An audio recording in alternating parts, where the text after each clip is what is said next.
Welcome to the inaugural episode of BOMA's Building Excellence, a CRE podcast. This episode is brought to you by Yardi. I'm your host, Alan Stein. Today, we're joined by BOMA International Chair and Chief Elected Officer, Luci Smith, RPA, FMA, and BOMA Fellow. Luci is the Director, Property Management for Link Logistics and a longtime member of BOMA Orlando and someone I'm honored to call a friend for over 20 years. Luci, it's great to have you here today.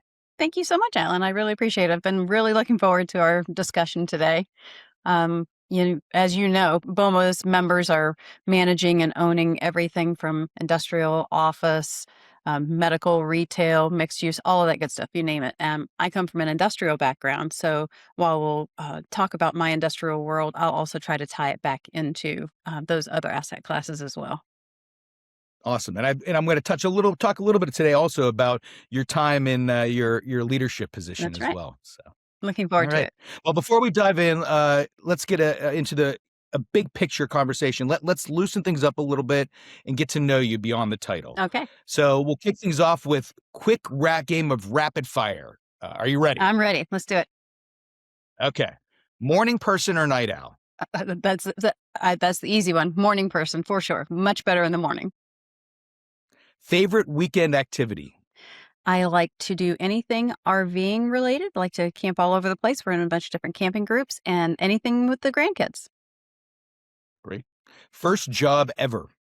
My first real job was the U.S. Army. I was a soldier in the U.S. Army. I was a communications specialist, and that was at a really critical time in my life. It really taught me a lot about accountability and showing up for my teams, treating people well. So habits that I've carried on throughout my career. There's something that I actually never knew about you in 20 years of being friends. Thank you for your service. You're very welcome. I got to hold some stuff back, Alan. Right. One word your team would use to describe you. Steady. So I like, they might call it boring, but I call it steady. I like to be really consistent and clear and calm, especially in times where there's a lot of chaos going on. I like to be the voice of calm and reason. Great. Favorite food? Wine. Can it be wine? It can. Okay. It counts. Wine it is. All right. And last, I have to ask this question. Based in Orlando and home of that big-eared mouse, favorite Disney character? Well, I really only go to Disney when I'm going with others. I don't go purposefully. So I'm kind of the same way with sports. I'm a bandwagoner. Whatever they're going to see or whoever they're going to root for, I'm going along with them. So don't really have a favorite, but whatever you like, I like. I actually love that strategy. Personally, I'm a Winnie the Pooh fan, but I kind of like that strategy of adjusting to the people that you're with and what their likes are.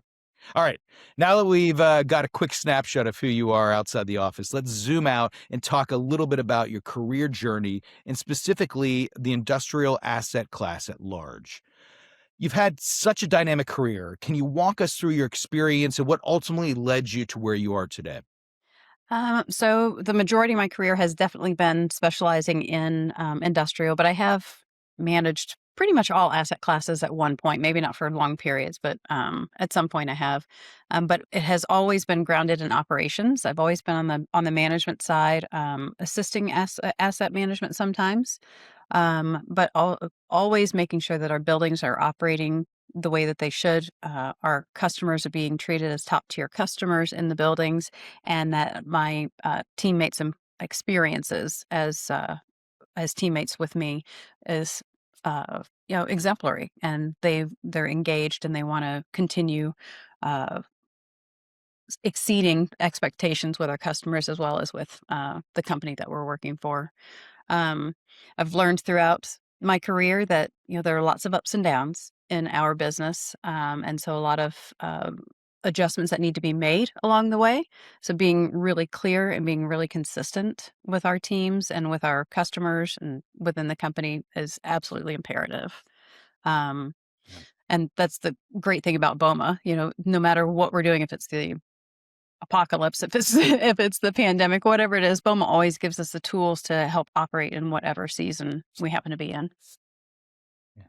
I always find it interesting how these different experiences help shape the perspective, especially in a space that's evolving as quickly as this one. You mentioned it, which could possibly be it, or it might be something else. But any memory or specific time or instance that most stands out during your career? So, one that stands out a lot for me, maybe not for maybe millennials and Gen Zs, it has got to be Y2K. The year Oh that yeah. we ended up having to stay overnight in our buildings. At that time, I was my office was in one of our office buildings that we owned. Had to stay there until 1:30 in the morning just to make sure that the world did not come to an end. I don't know what I was supposed to do about it while I was sitting there in my office, but I did stay. The world did not come to an end, obviously, but it was just one of those things you don't know what you don't know, and what if those double zeros did bring everything to a halt? I would have been there. Oh yeah. I remember that well. I remember working that evening as well, and just wondering what the computer was going to do Right. when we crossed over 1999. That's right. So, That's right. how would you describe the current state of industrial logistics market as we sit here in 2026? So for industrial, we're really very fundamentally strong as we have been for a long time, but we're a lot more disciplined, um, not just as owners and managers, but also as our customers in the buildings. The demand drivers are still there. Our customers are still in need of the high functioning buildings, easy to access, easy to operate in, and easy to leave from, um, so that their business operates smoothly. But this we're kind of slowing down a little bit. We're not making rapid decisions. We're kind of waiting to see what's going on in the political climate with related to tariffs and policy changes and things like that. Not saying no, but just saying, let's take a pause, or let's make a smaller decision or commitment. So rather than 5, 7, 10 year leases, they might be a little bit shorter term leasing decisions. Okay. Um, One thing I'm curious about is, when we often talk about tenant experience in a traditional commercial real estate um, building, and how important that is. How is that customer experience showing up differently in the industrial sector today? For industrial, our wow factor is that the building functions. You can access it. It functions well. It serves them well. It protects them well, and allows them to continue their operations smoothly. Compared to office, where their amenities might be something like restaurants and amenities within the building or community events, things like that. Ours is more consistent operations, really good flow in and out of the building. But different expectations from the customers, but still the same, where we all want reliability and transparency, responsiveness. Everybody wants good response to service calls and customer related issues. Yeah. It's interesting how how that, evolution is really, redefining the space, and it's not just about the space anymore. It's about the service, the efficiency, That's and right. the relationships. That's right. So with that in mind, how can industrial property managers better leverage contracting and partnerships to stay competitive right now? Um, vendor partnerships are critical for any asset class, any property management team.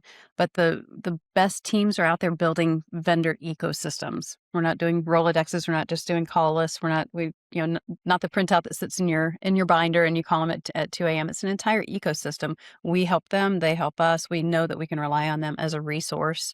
Um, in industrial specifically, it might be that we get a faster response because we do have that relationship with our vendor partners. And at 3 o'clock in the morning, when we have a fire alarm, we know that we can consistently count on that vendor partner to come out and help us respond to it, or our emergency response vendor to come out and help us get a tenant space back up and running before they open for business the following morning.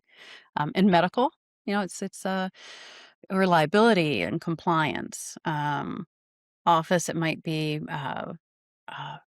service delivery and amenities, things like that. Um, but across all of it, the competitive advantage is for sure operational trust. It's all about operations. Yeah, when you think about it and these partnerships, I've often said, in the commercial real estate space, the property facility manager is so busy wearing so many different hats that they have to rely on these experts, these vendor Right. strategic partnerships to be the expert for them and bringing new, evolving, latest and greatest information to the table. So What's you really know, cool it, about it it about really, those stronger I'm sorry to interrupt, but the what's really cool yeah, about no, building those really strong relationships too is that even though, if I need something, but I don't know who might have the information, but I know Alan might know somebody. So I can, rely on that contact or that vendor partnership to point me in the right direction. It might be something completely different than what, the person's business is, but I know that they interact with that service somehow and might have an additional contact. So again, it's an ecosystem. yeah, and it really shows that how the partnerships continue to trend more towards less transactional, more That's strategic, right. which really ties into some of the bigger forces really shaping the industry today. Absolutely. And it's across all asset classes for sure, asset types. Right. Okay, now let's talk about a topic that's really top of mind for everyone right now: AI. AI and data centers are driving massive demand right now. And how is that impacting industrial real estate, specifically when it comes to infrastructure and the electrical grid? So, picture when you got your first home or your first apartment and you walked in the door and you just expected, you flipped on the light switch and the lights were, you're going to move in all of your equipment and all of your furniture, everything's in there and you plug it in, you expect everything to work. You've got the service that you need in order to exist in the space. So it was just an assumed thing. So, kind of like, a background assumption, if you will. And now it's a way more front page assumption. So it's discussions at the very beginning with prospective customers. What power is provided to the building? What is the backup plan if that power happens to go out? Do we have any redundancy in supply to the building? What's the capacity for the building if I want to grow my business? And if I want to expand in the building, what are the capabilities that you, building owner, can provide to us, or at least help us obtain from the local utilities and have installed in the building. Um, there's also a less obvious but a very present demand driver in that the companies that are building the data centers, some of the equipment that they are needing for those facilities have a 100 to 150 week lead time, not days, but week lead Wow. time. So these companies are buying things in bulk. So the overspill of that comes to industrial because they need a place to store all of that bulk purchase. And then they come to our facilities and draw from it to go and build their data facility. So it's not something that's, obvious at first, but when you think about it, it has to happen. Otherwise, these data centers, they'll take years and years to get them built. And clearly we need the data centers. And then we also need the additional utility services out there to be able to support the new data centers. Talk about an area that's going to be just constantly evolving and changing, something that everybody is top of mind for everyone. And it's going to be so important, especially to watch how it plays out in the commercial real estate space. Yeah, we're really excited that BOMA International is focusing on permitting reform with our legislators and really giving a good, strong voice from our point of view on Capitol Hill and helping make things smoother and a little bit more expedient when you are submitting for permits like that. It's a gigantic project that affects a lot. It's not just building a building in a local city. So helping the permitting reform across the board can only help this as well. Yardi is the single connected platform that gives commercial real estate owners, managers, and investors real-time visibility across their entire portfolio, from leasing and accounting to tenant experience and asset performance. We've spent over 40 years building software exclusively for this industry, and today some of the world's largest CRE firms run on Yardi. Connect with us online or in person at the upcoming BOMA International Expo in Long Beach, California, and let us show you what this looks like for your property portfolio. The 2026 BOMA International Conference and Expo is where teams get stronger and problems get solved. Experience the power of connection, learning, and innovation, plus the best expo in the industry. Learn more at 2026.bomaconvention.org. We look forward to seeing you this June in Long Beach, California. Speaking of BOMA International, let's now talk about that small volunteer responsibility that you're coming to the end of as BOMA International Chair and Chief Elected Officer. First, let me segue by telling my favorite Luci learning moment for 25, 26, and it's taking care of your flight attendants. So I don't remember exactly when. I want to feel like it was in fall of last year. Your travel was really ramping up, visiting all the locals. Any idea how many locals you visited? I haven't kept track of all of them. It's more than two hands. Okay. Haven't kept track of all of them, but every single one has been an absolute blast. Yeah, that's awesome. But anyway, the post you made talked about always taking care of your flight attendants, and I loved it. I said, "Oh my God, that can go so far, and they do so much." And I often think about just how crazy these jobs are that they are. They're flying back and forth from city to city on these planes. It's hard enough for us to fly from city to city, let alone they do this for a living. And so, as I started getting the knocks on the door from the local Girl Scouts, I said, this is a great opportunity. So every Girl Scout that came to the door, I bought 10 boxes. And I'm probably down to about 30 boxes now. But at one point I had 50 boxes sitting in my kitchen. And when I go on a flight, I'm leaving again tomorrow, I'm taking 3 boxes with me and going to be, I usually give them a choice and they always end up with all 3 anyway. But the smile on their face, just feel the feeling of appreciation. So thank you for that learning moment this year. Absolutely. And thanks for thinking ahead and doing it. Mine is usually much more spur of the moment purchases and providing to them. But I'm sure that they appreciate you thought of them ahead of time. That's great. Yeah. So you mentioned traveling to more than 2 handfuls of locals, and you've met with, I'm sure, dozens, hundreds, maybe even of members in doing that. What would you say is the one thing that's constantly top of mind for the membership right now? Every single local, and it's not even just with BOMA, it's the Real Estate Roundtable. It's all of the other association meetings that we go to. Probably in the top 2, it's either AI or it's workforce development, workforce capacity and capability, finding the talent, keeping the talent, and transferring knowledge from people who have held those roles for so long, transferring the knowledge down to the newer ones that have joined the association or the company or what have you, and transferring that knowledge down. We're dealing with recruitment challenges. We're dealing with still dealing with back to office, working back in the office, and some people preferring the hybrid or remote work only. Succession planning and upskilling people who come into the industry from completely outside the industry. They never planned to be in property management, and so this is something completely new. All of the words are new. All of the work is new.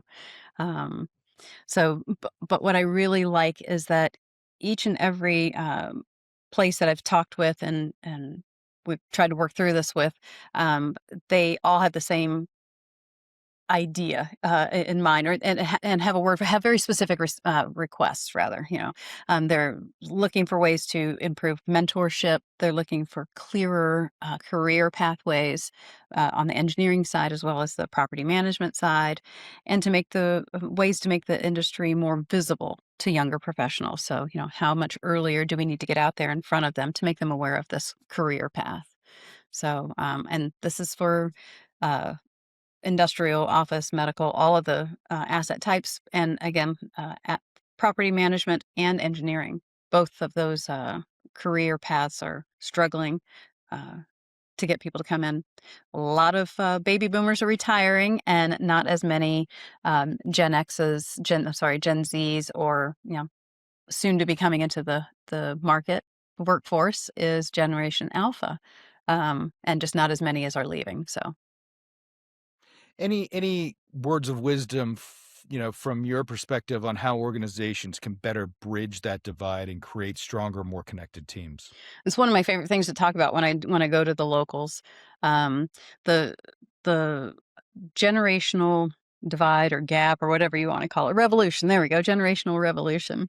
Um, the Again, bringing the information from someone who's been in a position for a really long time and bringing it down to the newer or even entry level team members that are in there is absolutely critical. Whether you do it digitally or if you do it um, peer to peer mentorship or job shadowing, whatever you want to call it, however you need to get it done, it has to happen.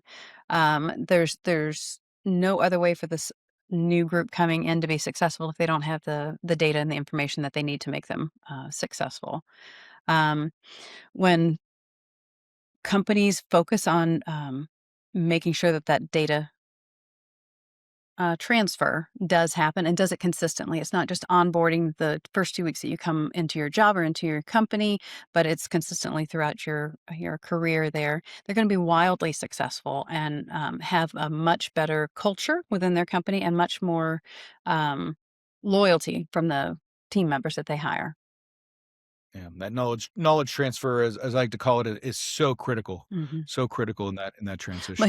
it is funny because everybody, every company has that person that, you can go to and say, "You know what? I remember a few years ago we did this but I can't find it on my computer. Anybody have any idea where it is?" And that guy or that girl turn around and grab that 3-ring binder off the bookcase behind him and say, "Yep, here it is right here. It's on page 72 in the book." But had that person not been there, it would have been a little bit more difficult Correct. to find, or it would have to be recreated. So, Yeah, yeah, very true, yeah. very true. So, looking back, let's reflect back on your time as it's coming to an end in the next month or so, as chair and CEO of BOMA International. What are you most proud of? So you gotta cue the "Party's Over" song now, right? That's gonna be playing in the background. I'm really super proud of how we have gone out to all of our locals and we've really listened. We've given our locals a voice from members, from the BAEs, from our vendor partners, service partners, all of that good stuff. Even the places where we hold our events, getting a little bit more feedback from them on what's going on at conferences and trade shows and what are the growing themes that they're seeing out there. Super helpful for all of us at BOMA International and as members. Um, and that's everywhere. It's a industrial, office, and medical. Um, but where everything has been a little bit wonky, the wave, the up and down wave, the stability, I think is what BOMA International is really offering back to our memberships across the board. We all had the same North Star. We all know the things that we want to accomplish. We're all part of the strategic plan, and every local is doing it just a little bit different, but they're all getting to the same North Star. And it's really, really interesting and exciting to me to see how people are creative and how they all get to that same spot. Yeah, that's great. That's great. You've really done so much in such a short period of time, which is just Thanks. so awesome, and helping to just continue to evolve an organization that you and I are both very passionate about. So, Yep, yep, um, highly recommend it. yeah. So, as you prepare for this transition, what would be the one piece of advice that you would give to your incoming CEO, Kirsten Jabe?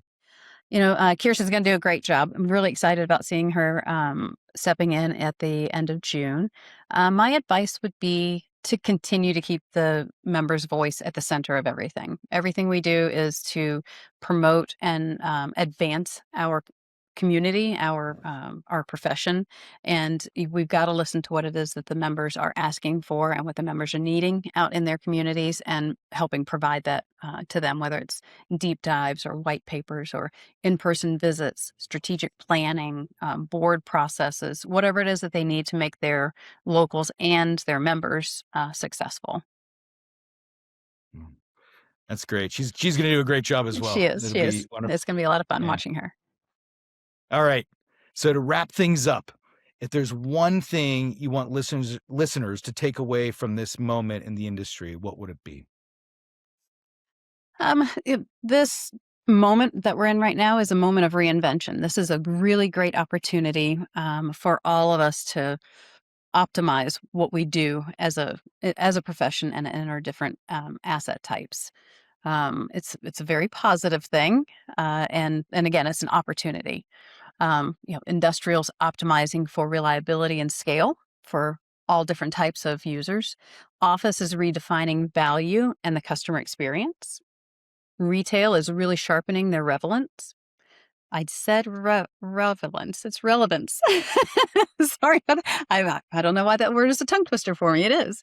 And medical is raising the bar on resilience and trust. And the common denominator is owners and managers who run their buildings really, really well. They invest wisely, and they care for the people. Those are the ones that are going to succeed and will lead going forward.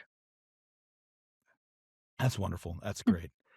Luci, thank you so Thank much you. for sharing your insights, your experience. I've really enjoyed our time together today. I've enjoyed every time we've gotten together to break bread many times over the last 20 years or so. Yeah. Well, I can't wait to see you in June in Long Beach. Really looking forward to that. And then we'll be able to say bye to Luci and hello to Kirsten. Yeah, I'll still be around, I that's great. promise. Yeah, I have no doubt. So, a big thank you to our sponsor today, Yardi, and thank you to everyone for listening to BOMA's Building Excellence, a CRE podcast series, where the conversation doesn't stop and the industry keeps moving forward.